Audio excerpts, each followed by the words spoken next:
Hello everyone. तो अपने सब कॉन्टिनेंट में इंडिया, पाकिस्तान, बांग्लादेश में जो मेजॉरिटी यूथ है वो अपने ख्वाब, सपने, अपने ड्रीम्स उसी हिसाब से सेट करती है जो उनकी सराउंडिंग्स बोलती है।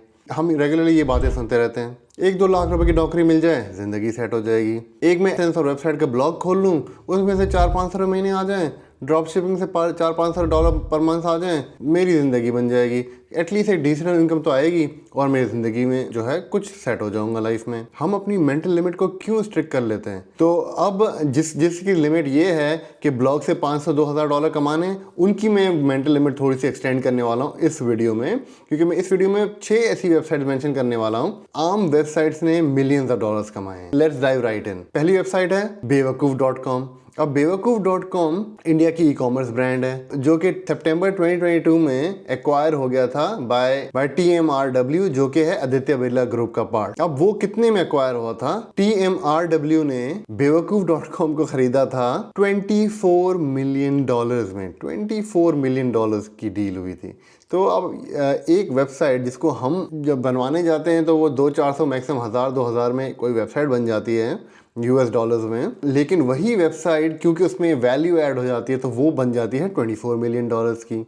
तो ये फ़र्क होता है एक वेबसाइट विथ वैल्यू, वेबसाइट जो सिर्फ एक वेबसाइट है, जो कि एक ऑब्वियसली बहुत मशहूर ई-कॉमर्स ब्रांड है। और ये थी वेबसाइट नंबर 1, $24 मिलियन की बेवकूफ.com। वेबसाइट नंबर 2, अब वेबसाइट नंबर 2 है caradvice.com.au। caradvice.com.au ऑस्ट्रेलिया की एक बहुत ही मशहूर कार ब्लॉग था, जो कि एक बंदे ने $35 की डोमेन ली थी और उस बंदे का नाम था एल्बोर्स फला। वो इरानियन ओरिजिन का ऑस्ट्रेलियन रेजिडेंट था। उसने $35 की डोमेन ली और उस पर ब्लॉग बनाया। उसने कार्स के बारे में लिखा, हर कार का रिव्यू दिया, बहुत ही एक्यूरेट रिव्यू दिया, बहुत ही क्वालिटी रिव्यू दिया और उसके ब्लॉग के मिलियंस ऑफ यूजर्स हो गए। अब जब मिलियंस ऑफ यूजर्स हो गए तो उसने बंदे ने अपना ब्लॉग ऑस्ट्रेलियन न्यूज चैनल की साइट को भेजा, जिसका नाम था 9 एंटरटेनमेंट, यानी चैनल 9 का एक पार्ट ऑफ द ब्रांड था चैनल 9 का।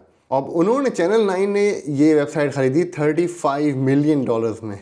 तो ये आयरनी देखी कि उसने खरीदी डोमेन थी $35 की और बेची $35 मिलियन की। और इसीलिए ये बहुत ज़्यादा न्यूज़ में, ऑस्ट्रेलियन न्यूज़ में आ गई थी ये बात कि $35 मिलियन की डोमेन खरीदी गई और $35 मिलियन में वेबसाइट बेची गई। तो इनक्रेडिबल अचीवमेंट। एक सिंगल बंदे ने ब्लॉग लिखा, बाकी ब्लॉग से बेहतर लिखा और इवेंचुअली अपनी वेबसाइट $35 मिलियन में बेच दी। और क्या था उसका काम? Simple blog website, car reviews लिखता था वो। अब जाते हैं नेक्स्ट वेबसाइट पे। अब ये $35 मिलियन से ह्यूज जंप करने वाला है। एक अमेरिकन साइट है TheKnot.com। TheKnot.com एक वेडिंग डायरेक्टरी है, वेडिंग्स प्लेटफॉर्म है, जिसमें वेडिंग्स का ब्लॉग भी है, यानी कि अपनी आप कैसे वेडिंग्स के लिए प्रिपेयर कर सकते हो, राइट वेंडर सप्लायर चूज़ कर सकते हो, राइट वेडिंग वेन्यू चूज़ कर सकते हो। तो वो एक तरह का प्लेटफॉर्म था। अब उन्हीं का कंपेटिटर वेबसाइट थी weddingwire.com। weddingwire.com ने ईयर 2019 में TheKnot.com को एक्वायर कर लिया। weddingwire ने, जो उनका पेरेंट ब्रांड था एक्सो ग्रुप, उन्होंने TheKnot को एक इनक्रेडिबल अमाउंट पे परचेज किया और वो इनक्रेडिबल अमाउंट थी $933 मिलियन, ऑलमोस्ट $1 बिलियन। तो किसी एक कपल ने एक वेबसाइट बनाई थी TheKnot.com। उन्होंने उसमें वेंडर्स ऐड करते रहे उस ब्लॉग को और उनकी डायरेक्टरी को मशहूर कराते गए, ट्रैफिक लाते गए और उन्होंने डिसेंट अमाउंट ऑफ ट्रैफिक पर मंथ की और अपने कंपेटिटर को वो साइट बेच दी और ऑलमोस्ट $1 बिलियन अर्न कर लिया। तो ये ऑब्वियसली एक इनक्रेडिबल सक्सेस स्टोरी है कि वेबसाइट सिर्फ एक वेबसाइट नहीं है, क्योंकि हम उसमें से ये सोचते हैं कि हम वेबसाइट बना लेंगे, उसमें एडसेंस का रेवेन्यू लाएंगे, बस इतना हो गया, या एफिलिएट कर लेंगे या ये कर लेंगे। हमारी जो सोचे, हम खुद ही अपने आप को लिमिट करते हैं। तो ये का एक बहुत बड़ा एग्जांपल था। तो ये थी website number 3, TheKnot.com, acquired by weddingwire.com, which is part of the XO group, और ये US बेस्ड कंपनी थी। And this was acquired for $933 million. Now let's move on to another Australian company, lead generation / directory website है जिसका नाम है OneFlare.com। अब उन्हीं का कंपेटिटर था Airtasker.com। Airtasker बहुत सक्सेसफुली फाइनेंशियली ऑपरेट करता था वर्सेस OneFlare.com.au, जो कि उनके पास ट्रैफिक तो थी, लोग आते थे, इंक्वायर करते थे, लेकिन वो इतना ज़्यादा मोनेटाइज नहीं कर पाया अपनी साइट को। लेकिन उन्होंने हिम्मत नहीं हारी, उन्होंने फिर भी मेक श्योर किया कि वो अपनी साइट को ग्रो करते रहें और उस साइट को सक्सेसफुल बनाते रहें। इवेंचुअली उनकी ये हार्डवर्क पे ऑफ हो गया और उन्होंने अपनी साइट एयरटास्कर को बेच दी और उनकी डील हुई थी $9.8 मिलियन ऑस्ट्रेलियन मिलियन, जो कि रफली $7 मिलियन अमेरिकन डॉलर्स हो जाएंगे। तो ये थी वेबसाइट नंबर 4 oneflare.com.au, जो कि एक ऑस्ट्रेलियन लीड जनरेशन वेबसाइट है और 7 मिलियन यूएस डॉलर्स में सेल हुई थी ईयर 2022 में। अब जो नेक्स्ट 2 वेबसाइट्स हैं वो ग्लोबल ब्रांड्स बन चुके हैं और वो भी आम लोगों ने बनाए थे। उनमें से पहली वेबसाइट है Instagram.com। अब Instagram.com 2012 में फेसबुक ने एक्वायर कर ली, क्योंकि Instagram और फेसबुक दोनों सक्सेसफुली कंपेटिटर्स थे और Instagram में फॉलोइंग ग्रो होती जा रही थी लोगों की, और वर्सेस फेसबुक में भी अपनी इंक्रीज होती जा रही थी। तो फेसबुक ने बोला कंपटीशन को ख़त्म कर दें, इंस्टाग्राम को बाय कर लेते हैं, और इंस्टाग्राम को फेसबुक ने बाय किया ईयर 2012 में for a whopping almost $1 billion again. तो एक और $1 बिलियन डील हुई। अब $1 बिलियन डील हुई और ये फेसबुक और इंस्टाग्राम कंबाइन होके मेटा बन गए आज के दौर में, यानी कि उनकी कंपनी का नाम है अब Meta. Last but not the least, YouTube got acquired by Google in the year 2006। अब YouTube जो है वो 3 दोस्तों ने बनाया था, और 3 दोस्तों ने उनकी फॉलोइंग ग्रो कर करके, क्योंकि वो टोटली न्यू चीज़ थी, तो उन्होंने उनकी फॉलोइंग ग्रो करके 100 मिलियन व्यूज़ पर मंथ लाना शुरू कर थे। और जिस टाइम पर ये वेबसाइट बिकी थी, इस वेबसाइट पर 25 मिलियन यूट्यूब वीडियोस थी और वो 100 मिलियन व्यूज़ लाती थी उनको, तो ऑब्वियसली बहुत ज़्यादा ट्रैफिक थी।